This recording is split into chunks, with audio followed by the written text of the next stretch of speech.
You know, there's a wide difference between thinking of what you want in this world and thinking from what you want. Let me tell you, when I first heard of the strange and wonderful power of the imagination, it was in 1933 in New York City.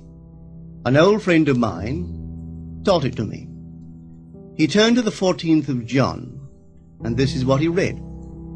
In my Father's house are many mansions.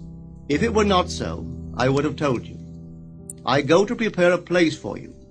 And if I go and prepare a place for you, I will come again and receive you unto myself, that where I am, there ye may be also. He explained to me that this central character of the Gospels was human imagination. That mansion was not a place in some heavenly house, but simply my desire.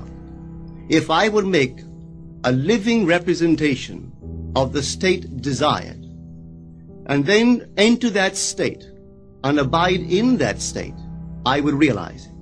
At the time, I wanted to make a trip to the island of Barbados in the West Indies, but I had no money.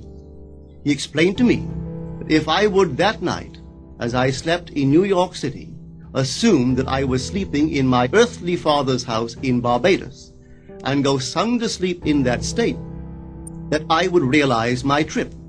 Well, I took him at his word and tried it.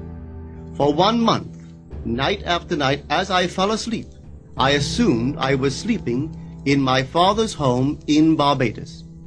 At the end of my month, an invitation from my family came, inviting me to spend the winter in Barbados.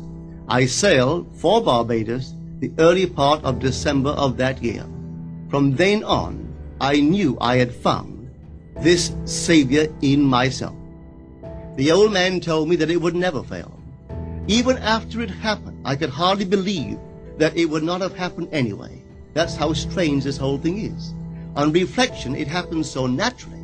You begin to feel or to tell yourself, well, it would have happened anyway, and you quickly recover from this wonderful experience of yours.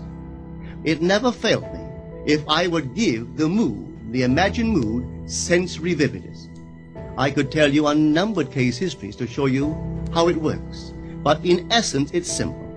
You simply know what you want. When you know what you want, you're thinking of it. That is not enough. You must now begin to think from it. Well, how could I think from it? I am sitting here, and I desire to be elsewhere. How could I, while sitting here physically, put myself in imagination at a point in space removed from this room and make that real to me? Quite easily. My imagination puts me in touch inwardly with that state. I imagine that I am actually where I desire to be. Now, can I tell that I am there? There is only one way to prove that I am there. For what a man sees when he describes his world is as he describes it relative to himself. So what the world looks like depends entirely upon where I stand when I make my observation. So if, as I describe my world, it is related to that point in space I imagine that I am occupying, then I must be there. I am not there physically, no, but I am there in my imagination. And my imagination is my real self. And where I go in imagination and make it real, there I shall go in the flesh also. When in that state I fall asleep, it is done. I have never seen it fail.